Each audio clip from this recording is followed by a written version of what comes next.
Hello दोस्तों, study hub education channel पे आप सभी का स्वागत है। आज के वीडियो लेक्चर में हम आधुनिक भारत यानी कि मॉडर्न इंडिया के इंपॉर्टेंट एमसीक्यू की सीरीज को कंटिन्यू करेंगे।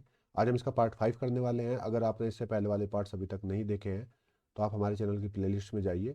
यहाँ आपको एक प्लेलिस्ट मिलेगी मॉडर्न इंडिया एमसीक्यूज के नाम से। इस प्लेलिस्ट में आपको इस वीडियो लेक्चर सीरीज के सभी लेक्चर मिल जाएंगे, तो आप इस प्लेलिस्ट को फॉलो कीजिए। यहाँ पे जो क्वेश्चन लिखे हैं ये सभी इंग्लिश लैंग्वेज में लिखे होंगे, लेकिन आपको इनका हिंदी में भी अनुवाद करके बताया जाएगा। तो पहला क्वेश्चन यहाँ पे पूछा गया है, who among the following was the author of Anand Math. Anand मठ नोवेल के लेखक कौन है? ऑप्शन में आपको दिए गए हैं बंकिम चंद्र चटर्जी, रविन्द्रनाथ टैगोर, राजा राम मोहन राय या फिर बाल गंगाधर तिलक। तो यहाँ पे हमारा करेक्ट आंसर होगा ऑप्शन ए, बंकिम चंद्र चटर्जी। अब ये जो आनंद मठ जो नोवेल है ये पब्लिश हुआ था 1882 में। और इस ये नोवेल जो था मेनली बेस्ड था जो सन्यासी विद्रोह हुआ था हमारी 18वीं शताब्दी के लेट 18वीं शताब्दी में। इस पे मेनली ये फोकस था, इसके बारे में इसके ये नोवेल लिखा गया था। और बाद में इस नोवेल के ऊपर एक मूवी, हिंदी मूवी भी बनी थी 1952 में आनंद मठ के नाम से, जिसके डायरेक्टर थे हेमंत गुप्ता। ये क्वेश्चन भी पूछा जा चुका है, इसी वजह से मैंने इनको यहाँ पे रखा है, क्योंकि ये भी एक फैक्ट बनता है। क्या पता आपको कोई भी स्टेटमेंट में डाल के या अलग से कोई नया एमसीक्यू बना के पूछ ले। और जो हमारा राष्ट्रीय गीत है वंदे मातरम, वो भी इस नोवेल के अंदर ही है, तो यहीं से इसको लिया गया था। अगला क्वेश्चन है, in context with the constituent assembly which among the following observations are correct. संविधान सभा के संबंध में निम्न में से कौन कौन से कथन सत्य हैं? तो पहला यहाँ पे दिया गया है, the members of the constituent assembly were directly elected. जो संविधान सभा के सदस्य थे उनका चुनाव डायरेक्ट हुआ था। दूसरा यहाँ पे दिया गया है, the basis of seat allocation was population. जिस आधार पे वहाँ पे सीटों का एलोकेशन हुआ था, बंटवारा हुआ था, वह जनसंख्या थी। तीसरा यहाँ पे दिया है, the composition of the constituent assembly was रफली in the line with the suggestions of the cabinet mission plan. अभी जो संविधान सभा बनी थी ये बनी थी 1946 में। इससे जस्ट एक साल पहले 1945 में कैबिनेट मिशन प्लान आया था। अब इसकी सजेशंस पे ही यहाँ पे कंस्टिट्यूएंट असेंबली यानी संविधान सभा में कंपोजिशन रखी गई थी। इसकी जो कंपोजिशन थी वो किस प्रकार रखी जाएगी वो तय किया गया था इस कैबिनेट मिशन प्लान के अंदर ही। तो ये कथन यहाँ पे हमारा बिल्कुल ठीक है। दूसरा कथन भी हमारा बिल्कुल ठीक है, लेकिन पहला कथन यहाँ पे असत्य है। जो ये मेंबर थे संविधान सभा के, इनका चुनाव डायरेक्टली नहीं हुआ था, इनडायरेक्टली हुआ था। तो यहाँ पे हमारा ऑप्शन भी सही होगा, क्योंकि दूसरी और तीसरी स्टेटमेंट यहाँ पे करेक्ट है। अब ये जो इनडायरेक्ट इलेक्शन हुआ था ये किस प्रकार हुआ था? देखिए 1935 में जो उस समय पे प्रांत, जो आज के समय पे हम राज्य बोलते हैं, उस समय पे हम प्रांत बोलते थे यानी प्रोविंस बोलते थे। तो प्रोविंशियल लेजिस्लेटिव असेंबलीज, प्रोविंस की जो विधानसभाएं थी उनका इलेक्शन हुआ था 1935 में। तो ये जो सदस्य उस समय चुने गए थे, इन्हीं सदस्यों ने बाद में इनडायरेक्टली संविधान सभा के सदस्यों को चुना था। तो यहाँ पे आपको ये फैक्ट भी याद रखना है कि 1935 के इलेक्शन के आधार पे जो सदस्य चुन के आए थे उन्होंने ही आगे संविधान सभा के सदस्यों को चुना था। अगला क्वेश्चन है, the national anthem of India Jana Gana मन वाज फर्स्ट संग एट। हमारा जो राष्ट्रीय गान है जन गण मन सबसे पहली बार कहाँ पे गाया गया था?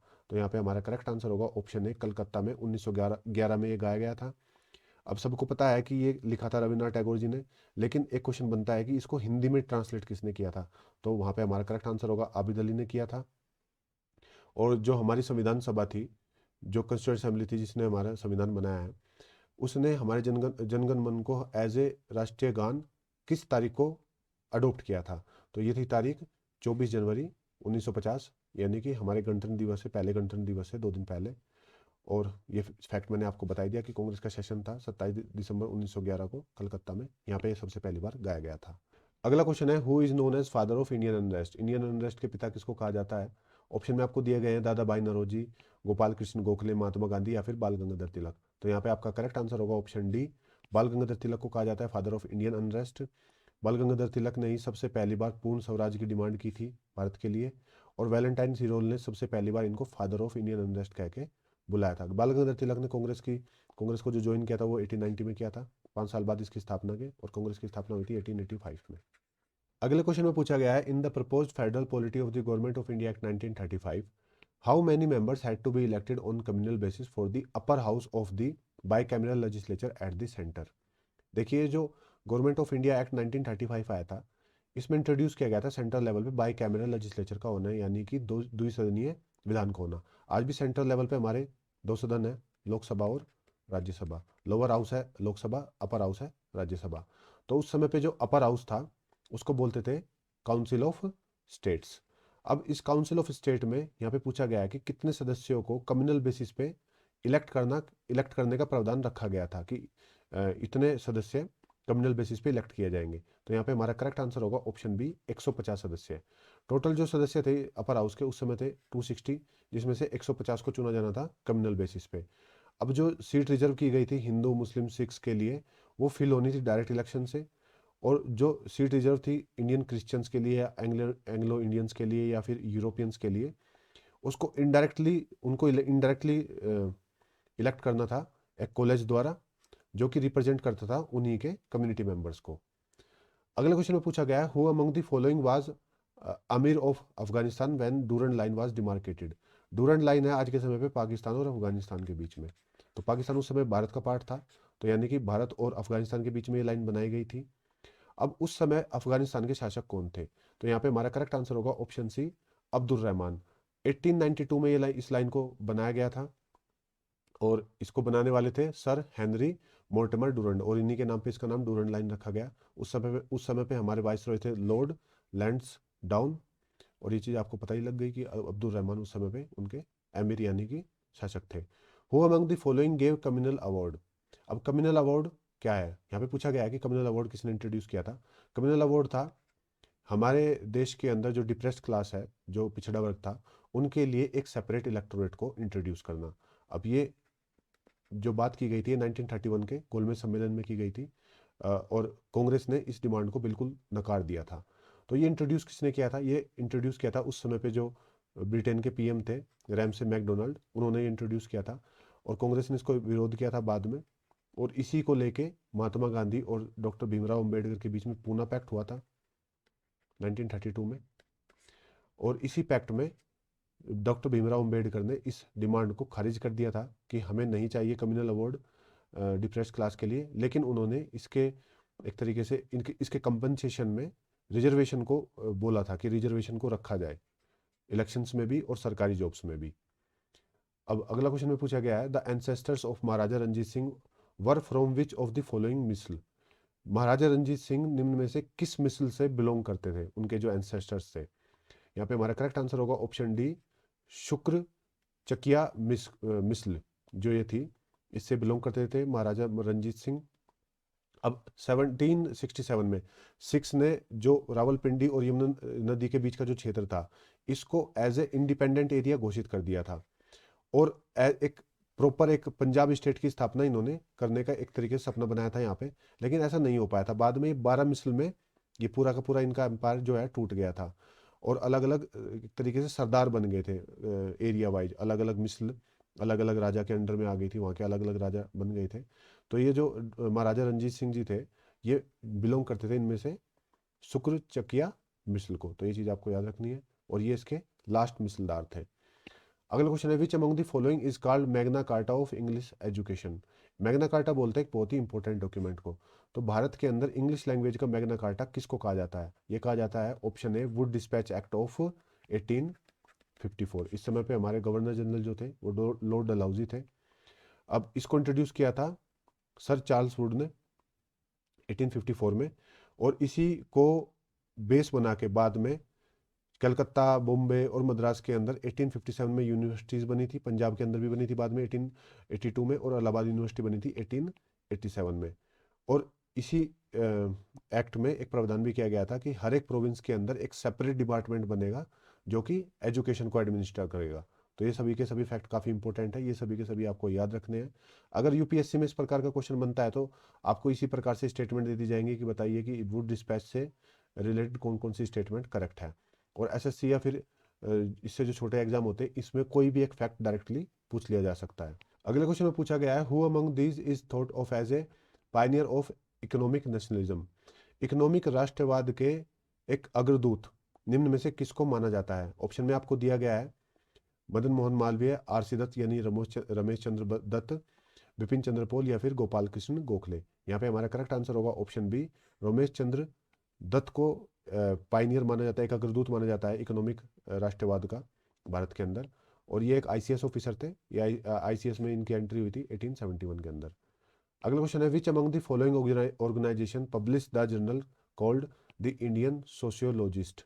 द इंडियन सोशियोलॉजिस्ट नाम का जर्नल निम्न में से किस संस्था ने पब्लिश किया था? यहाँ पे हमारा करेक्ट आंसर होगा option A India house.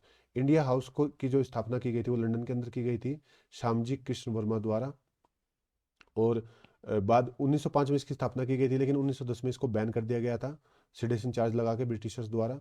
Mainly इनका काम था कि जो इंडियन स्टूडेंट जो ब्रिटेन में पढ़ रहे थे उनको आंदोलित करना, उनको एक तरीके से उनके अंदर राष्ट्रवाद की भावना को जगाना। और जो नोटेबल मेंबर इस संस्था के रहे हैं उनके नाम थोड़े आप देख लीजिए, पूछ सकते हैं। मैडम भिकाजी कामा, दामोदर वीर सावरकर, वीएन चटर्जी, वीवीएस अय्यर, लाला हरदयाल, एमपीटी आचार्य और पीएम बापट। तो कोई भी आपको फैक्ट यहाँ पे पूछा जा सकता है, ये सभी के सभी फैक्ट इंपॉर्टेंट है, आप इनको नोट करके रखिए। अगला क्वेश्चन है विच British officer suppress the revolt of 1857 इन झांसी? झांसी के अंदर 1857 की क्रांति को निम्न में से किस ब्रिटिश ऑफिसर्स ने सप्रेस किया था? तो यहाँ पे हमारा करेक्ट आंसर होगा जनरल ह्यूज रोस। अब ये जो जनरल ह्यूज रोस थे, इन्होंने झांसी पे आक्रमण कर दिया था 1857 में। 2 हफ्ते तक युद्ध चला था, लेकिन वहाँ पे जो रानी थी झांसी की, लक्ष्मीबाई, वो अपने बेटे आनंद राव के साथ भागने में कामयाब रही थी। बाद में उन्होंने तात्या टोपे के साथ मिलके ग्वालियर के किले को फतेह कर लिया था, और अगला अपना जो नया किला था उसको ग्वालियर के किले को बना दिया था। लेकिन 3 दिन बाद ही ब्रिटिश फौज ने ग्वालियर के किले पे भी हमला कर दिया, और वहीं पे लड़ते हुए रानी लक्ष्मीबाई शहीद हो गई थी। बाद में तात्या टोपे को भी गिरफ्तार कर लिया गया था, और एक तरीके से विद्रोह के चार्ज में इनको फांसी की सजा दे दी गई थी। अगला क्वेश्चन है during the viceroyship of Lord Chelmsford which of the following event took place? Lord Chelmsford की वाइसरॉयशिप के दौरान निम्न में से कौन कौन सी घटनाएं हुई थी? रोलेट एक्ट, खिलाफत आंदोलन, या फिर असहयोग आंदोलन, या फिर ऑप्शन में दिया गया है ऑल ऑफ द अबव। तो यहाँ पे हमारा करेक्ट आंसर होगा option D all of the above. ये सारे के सारे इवेंट इन्हीं की वाइसरॉयशिप के दौरान हुए थे। ऑप्शन डी यहाँ पे हमारा करेक्ट है। लॉर्ड क्लैम्सफोर्ड का जो कार्यकाल था वो था 1916 से लेकर 1921 के बीच में। अब आप यहाँ पे देखिए, रोलेट एक्ट जो आया था 1919 में आया था। इसी के खिलाफ जलियांवाला बाग के अंदर जो सभा बुलाई गई थी, जिसमें जनरल डायर ने काफ़ी लोगों को, लगभग हजारों लोगों को, मतलब उनके ऊपर गोली चलवा दी थी। और खिलाफत मूवमेंट भी 1919 में ही आया था, और बाद में ये नॉन कोऑपरेशन मूवमेंट यानी कि असहयोग आंदोलन के साथ जुड़ गया था। कांग्रेस ने भी इस आंदोलन में साथ दिया था इनका। तो ये सभी के सभी जो इवेंट्स हुए थे, ये इन्हीं के वाइसरॉयशिप के दौरान हुए थे। अगला क्वेश्चन है वेयर डिड मोपला रेबेलियन, जो कि 1921 में हुआ था, टुक प्लेस? अब ये जो मोपला रेबेलियन, इसको हम मालाबार विद्रोह के नाम से भी जानते हैं। मोपला विद्रोह के नाम से भी जानते हैं, मालाबार विद्रोह के नाम से भी जानते हैं। अब जैसा कि आपको पता ही है कि मालाबार तट कहाँ पे है, मैंने आपको ज्योग्राफी के लेक्चर्स में बताया था कि ये जो हमारा केरल का तट है, ये केरल राज्य है, और ये जो पूरा तट है, इस तट को हम मालाबार तट बोलते हैं। तो जाहिर सी बात है कि ये मोपला रेबेल जो हुआ, मालाबार रेबेल जो हुआ, ये केरल के अंदर ही हुआ होगा। तो ऑप्शन बी हमारा यहाँ पे करेक्ट आंसर होगा, और ये हुआ था 1921 में। तो ये फैक्ट भी आपको याद रखना है। अब ये हुआ था किनके खिलाफ? जो ब्रिटिश अथॉरिटी थे और जो लैंडलॉर्ड थे, जो हार्डशिप कर रहे थे उस समय पीजेंट्स के ऊपर, उसके खिलाफ ये आंदोलन हुआ था। लेकिन बाद में ब्रिटिश फोर्सेस ने इसको एक तरीके से फोर्सफुली दबा दिया था, काफ़ी अत्याचार किया था, इन्होंने काफ़ी लोगों को मारा था इस आंदोलन के दौरान। अगला क्वेश्चन है who was the founder of the newspaper Hindustan time? Hindustan time अखबार के फाउंडर कौन थे? यहाँ पे हमारा करेक्ट आंसर होगा ऑप्शन सी के.एम. पन्नीकर। और आज भी ये अखबार छपता है, दिल्ली से इसको छपा, दिल्ली में इसका हेडक्वार्टर है, और इंग्लिश डेली है, इंग्लिश का अखबार है। 1922 में इसको फाउंड किया गया था। अगला क्वेश्चन है who among the following author road Bhanuchandra चरित्र? भानुचंद्र चरित्र को निम्न में से किस लेखक ने लिखा है? यहाँ पे हमारा करेक्ट आंसर होगा सिद्धि चंद्र उपाध्याय ने इसको लिखा है। आप थोड़ा सा रिलेट करके भी इसको याद कर सकते हैं, बीच में यहाँ पे भी चंद्र आ रहा है, यहाँ पे भी चंद्र आ रहा है, भानुचंद्र सिद्धि चंद्र, ठीक है। तो ये जो भानुचंद्र उपाध्याय थे, सिद्धि चंद्र उपाध्याय थे, इन्होंने किताब लिखी भानुचंद्र चरित्र। ये इन्होंने संस्कृत लैंग्वेज में लिखी थी, और जो उस समय पे जैन स्कॉलर्स आते थे अकबर के दरबार में, उसका एक रिकॉर्ड है ये। और बाद में अकबर ने इनको खुश फहम यानी कि a man of sharp intellect, इस टाइटल से भी नवाजा था सिद्धि चंद्र उपाध्याय को। तो ये सारे के सारे फैक्ट आपको याद रखने हैं, काफ़ी इंपॉर्टेंट फैक्ट है। अगला question the book Iqbalnama e Jahangiri was written by whom? Iqbalnama e Jahangiri किताब किसने लिखी है? मुतामिर खान, काफ़ी खान, निजामुद्दीन अहमद, या फिर कामगर खान? अब करेक्ट ऑप्शन हमारे यहाँ पे होगा ऑप्शन ए, मुतामिर खान ने ये किताब लिखी है। अगला question which of the following organisation were established by Mahatma Gandhi? Mahatma Gandhi ji द्वारा निम्न में से किस किस ऑर्गेनाइजेशन की किस किस संस्था की स्थापना की गई थी? तो ऑप्शंस में हमें दिए गए हैं all India village industries association, all India spinners association, spinner यानी कि जुलाहे, हरिजन सेवक संघ।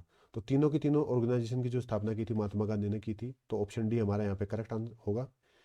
अब थोड़ा इनके सन देख लीजिए कब कब इनको किया गया था, क्योंकि अलग से भी इनको पूछा जा सकता है। All India village industries association की स्थापना की गई थी वर्धा में 1934 में। ऑल इंडिया स्पिनर एसोसिएशन की स्थापना 1925 में की गई थी। और हरिजन सेवक संघ की स्थापना इन्होंने की थी 1932 में। अगला क्वेश्चन है the Ilbert bill was introduce for. Ilbert bill किस चीज के लिए लाया गया था? बहुत ही कंट्रोवर्शियल बिल था। इस बिल को लाया गया था 1883 में, जब हमारे वाइसरॉय थे लॉर्ड रिपन। अब होता क्या था कि जो ब्रिटिश लोग थे यहाँ पे जो रहते थे, अगर उनके ऊपर कोई क्रिमिनल मुकदमा चला जाता था, तो इंडियन जजों को अधिकार नहीं था उसमें एज ए जज बनने का, उस मुकदमे में एज ए जज बनने का। तो यानी कि ऐसे अगर कोई ब्रिटिश है उसके खिलाफ कोई क्रिमिनल केस दर्ज हुआ है, उसमें जज केवल कोई ब्रिटिश ही रहेगा, इंडियन जज नहीं हो सकता था। तो इल्बर्ट बिल में इस चीज़ को रिपील किया गया था। इसमें एक तरीके से शक्ति दी गई थी इंडियन जजेस को भी कि वो भी ट्रायल कर सकते हैं ब्रिटिशर्स को, चाहे वो क्रिमिनल केस ही क्यों ना हो। तो यहाँ पे हमारा option A, granting power to Indian district magistrate to try European criminals, ये बिल्कुल ठीक आंसर है। अगला क्वेश्चन है which of the following are correct about the Khilafat movement. Khilafat आंदोलन के बारे में निम्न में से कौन कौन से कथन सत्य हैं? पहला दिया गया था Khilafatist participated in the non cooperation movement. असहयोग आंदोलन में जो खिलाफत आंदोलन में जो लोग शामिल थे उन्होंने पार्टिसिपेट किया था, भाग लिया था, बिल्कुल ठीक बात है। Indian national Congress participated in the Khilafat movement, Congress ने भी इसमें पार्ट लिया था खिलाफत मूवमेंट में। Non payment of taxes to the government, इसमें इन्होंने एक तरीके से बाइकआउट किया था कि भाई हम टैक्स पे नहीं करेंगे, क्योंकि नॉन कोऑपरेशन मूवमेंट के अंदर भी एक पॉइंट था। तो जब खिलाफतिस्ट इसके अंदर शामिल हो गए तो उन्होंने भी इस चीज़ को अडोप्ट किया कि भाई हम भी टैक्स पे नहीं करेंगे गवर्नमेंट को। Boycott of civil service, army and police and all other government office, जो सिविल सर्विस थी, आर्मी थी, पुलिस थी, जो ब्रिटिशर्स मेंटेन कर रहे थे भारत के अंदर, उनका बाइकआउट किया गया। तो ये चारों के चारों कथन यहाँ पे हमारे सत्य हैं। ऑप्शन डी हमारा यहाँ पे करेक्ट आंसर होगा। अब जो मेन एजेंडा था नॉन कोऑपरेशन मूवमेंट का वो यही था, boycott of titles conferred by the government. जो टाइटल दिए गए थे, जैसे कि रविन्द्रनाथ टैगोर ने बाद में लौटा दिया था सर का टाइटल, लेकिन मेन रीजन उनका था जलियांवाला बाग जो मैसेकर हुआ था उसके विरोध में उन्होंने जो नाइटहुड शिप थी, नाइटहुड यानी आपने देखा होगा कि उस समय पे कई लोग अपने नाम से पहले सर लगाया करते थे, तो उनको नाइटहुड की उपाधि दी जाती थी। जिनको ये उपाधि दी जाती थी वो लगा सकते थे सर अपने नाम से पहले। तो लोगों ने अपने टाइटल वापस किए थे इसमें। सिविल सर्विस, आर्मी और पुलिस का बाइकआउट किया गया था, और दूसरे जो गवर्नमेंट ऑफिस थे उनका बाइकआउट किया गया था। और नॉन पेमेंट ऑफ टैक्सेस भी इसमें एक पॉइंट था। तो ये सभी के सभी जो दोनों के दोनों जो मूवमेंट थे मर्ज हो गए थे, असहयोग आंदोलन भी और खिलाफत मूवमेंट भी। तो ये सभी के सभी कथन यहाँ पे सत्य बनते हैं। अगला क्वेश्चन है arrange the following Portuguese voyagers according to their Indian expedition chronologically. यहाँ पे ये जो कुछ पुर्तगाली सैलानी दिए हुए हैं, अब इनको हमें क्रोनोलॉजिकली सेट करना है। जो सबसे पहले आया था उसको सबसे पहले रखना है, और जो सबसे बाद में आया था उसको सबसे बाद में रखना है। तो सब ये बात तो हमें सभी को पता है कि सबसे पहले जो पुर्तगाली आया था भारत के अंदर वो वास्को डिगामा आया था। वास्को डिगामा आया था 1498 में। तो यहीं से हमारा करेक्ट आंसर निकल जाता है। ऑप्शन बी हमारा यहाँ पे करेक्ट होगा, क्योंकि जो ऑप्शन 2 है, ये जो पहला वास्को डिगामा वाला ऑप्शन है, ये ऑप्शन बी में ही यहाँ पे सबसे पहले रखा हुआ है। तो 2134 ये हमारा करेक्ट क्रोनोलॉजिकल ऑर्डर होगा इसमें। अब इनके सन भी देख लेते हैं कब कब ये आए। वास्को डिगामा आया था 1498 में। पेड्रो अल्वारेज कैब्राल आया था 1500 में। फ्रांसिस डी अल्मीडा आया था 1505 में। और नीनो डी कुन्हा आया था 1529 में। अगला क्वेश्चन है Mir Kasim transferred his capital from Murshidabad to which of the following places. Mir Kasim था नवाब बंगाल का। अब इसकी जो कैपिटल थी वो मुर्शिदाबाद थी, लेकिन बाद में इसने इसको ट्रांसफर कर दिया था मोंगियार में। मोंगियार जो जगह है ये इस समय बिहार के अंदर आती है, एक डिस्ट्रिक्ट था बिहार का उस समय पे। अब मेनली जो था आपको, जैसे कि मैंने आपको पिछले लेक्चर्स में बताया कि बैटल ऑफ प्लासी हुई थी, प्लासी का युद्ध हुआ था 1757 में। ये लड़ा गया था अंग्रेजों और जो उस समय बंगाल का नवाब था सिराजुद्दौला उसके बीच में। लेकिन मीर जाफर ने उस समय गद्दारी कर दी थी बंगाल के नवाब के साथ, और अंग्रेजों से मिल गया था। तो ये तय हो गया था कि ये बंगाल का नवाब सिराजुद्दौला युद्ध को हार जाएगा। अब ऐसा ही हुआ, वो हार गया। उसके बाद मीर जाफर को उन्होंने गद्दी पर बिठाया बंगाल के नवाब की, लेकिन उसकी भी ज़्यादा टाइम तक नहीं बनी ब्रिटिशर्स के साथ, क्योंकि ब्रिटिशर्स एक तरफा नीति चाहते थे कि जो बंगाल का नवाब था वो इस तरीके की नीति बनाए कि वो सारी की सारी फायदा करे ब्रिटिशर्स को। अब कोई भी थोड़ा भी सेल्फ रेस्पेक्ट वाला बंदा होगा वो इस चीज़ को एक्सेप्ट नहीं करेगा। तो मीर जाफ़र ने भी उनसे एक तरीके से जंग छेड़ दी थी, लेकिन उसको हटा के फिर बाद में इन्होंने मीर कासिम को यहाँ पे नवाब बना दिया था। मीर कासिम ने भी यही प्रॉब्लम फेस की, और ब्रिटिश के कॉलन बैक से, मतलब जैसा वो बोले ऐसा ही करना पड़ेगा, इस चीज़ से बचने के लिए उन्होंने मुर्शिदाबाद से बिहार के अंदर अपनी कैपिटल को ट्रांसफ़र कर लिया था। तो ये जो शहर था जहाँ पे इन्होंने ये कैपिटल ट्रांसफ़र की थी वो ये थी मोंगियार। अगला क्वेश्चन है, during the time of the first treaty of Banaras in 1973 Warren Hasting sold Kora and Allahabad to him. Banaras की संधि जो हुई थी 1773 में, उस समय गवर्नर जनरल थे जो हमारे वैरन हेस्टिंग थे, ये बंगाल के पहले गवर्नर जनरल थे। अब इन्होंने कोरा और बंगाल को किसको बेच दिया था? तो यहाँ पे हमारा करेक्ट आंसर होगा, इन्होंने अवध के नवाब, अवध क्षेत्र जो है, जो आज का लखनऊ क्षेत्र है, उसको अवध क्षेत्र के नाम से जानते थे, और सुजाउद्दौला उस समय पे नवाब था अवध का। इसको इन्होंने 50 लाख रुपये में ये दोनों क्षेत्र कोरा और इलाहाबाद बेच दिए थे। अगला क्वेश्चन है, the book 1857 was written by which of the following. 1857 book जो है निम्न में से किसने लिखी है? ऑप्शन में आपको दिया गया है सुरेंद्र नाथ दत्त, सुरेंद्र नाथ सैन, सुरेंद्र नाथ ठाकुर, सुरेंद्र नाथ बनर्जी। थोड़ा सा कंफ्यूज करने के लिए इन्होंने सरनेम ही चेंज किए हैं, बाकी सुरेंद्र नाथ हर ऑप्शन में इन्होंने रखा है। तो यहाँ पे हमारा करेक्ट आंसर होगा ऑप्शन बी, सुरेंद्र नाथ सेन ने ये किताब लिखी थी। और इन्होंने इस किताब में मेनली ये लिखा था कि यह जो 57 का जो क्रांति थी, ये शुरुआत इसकी एज ए, मतलब वार ऑफ इंडिपेंडेंस नहीं हुई थी, एक रिलीजियस फाइट थी, लेकिन बाद में यह कन्वर्ट हो गई थी वार ऑफ इंडिपेंडेंस में। अगला क्वेश्चन है, who of the following showed a tribute to Rani Lakshmibai his words, here lay the woman who has the only man among the rebel. देखिए, रानी लक्ष्मीबाई के बारे में मैंने आपको बताया कि ग्वालियर में जब उन्होंने किला बना लिया था तात्या टोपे के साथ, तो वहाँ पे लड़ते हुए उनकी मृत्यु हो गई थी, वो शहीद हो गई थी। तो जो जनरल था उस समय पे वो था ह्यूज रोस। अब इसी जनरल ने ये बात बोली थी रानी लक्ष्मीबाई के लिए कि ये अगर एकमात्र वहाँ पे जो व्यक्ति था जिससे मैं लड़ा इस युद्ध में, तो वो थी रानी की झांसी की रानी लक्ष्मीबाई। तो ये कथन इनके बारे में, here lay the woman who was the only man among the rebel, ये इन्होंने ही कहा था, जनरल ह्यूज रोस ने ही कहा था, जिन्होंने रानी लक्ष्मीबाई को हराया था। तो ऑप्शन ए हमारा यहाँ पे करेक्ट होगा। तो दोस्तों ये था एंड आज की वीडियो का। पार्ट 5 हमने कंप्लीट कर लिया है। पार्ट 6 लेके मैं आपसे जल्दी ही मिलूंगा, और पार्ट 5 आने वाले हैं जल्दी ही, ज्योग्राफी के और पॉलिटी के भी। तो आप अगर पहली बार इस चैनल पे आए हैं हमारे, तो आप हमारे चैनल को सब्सक्राइब कीजिए ताकि आप आने वाली सभी वीडियोस देख सकें। बेल आइकन को भी प्रेस कीजिए ताकि आपके पास नोटिफिकेशन इमीडिएटली पहुंच जाए जैसे ही लेक्चर अपलोड हो। और अगर आपको इस वीडियो लेक्चर की पीडीएफ चाहिए तो आप नीचे डिस्क्रिप्शन बॉक्स में जाइए, यहाँ आपको एक टेलीग्राम चैनल का लिंक मिलेगा, आप इस चैनल को ज्वाइन कीजिए। और इसी चैनल पे हम सभी के सभी वीडियोज़ को, सभी के सभी पीडीएफ्स को भी अपलोड करते हैं। तो वहाँ से आप जो पुराने लेक्चर्स हैं उनकी भी पीडीएफ ले सकेंगे, और आने वाले जो लेक्चर्स हैं उनकी भी पीडीएफ आपको इसी टेलीग्राम चैनल पे मिल जाएगी। So thank you and take care.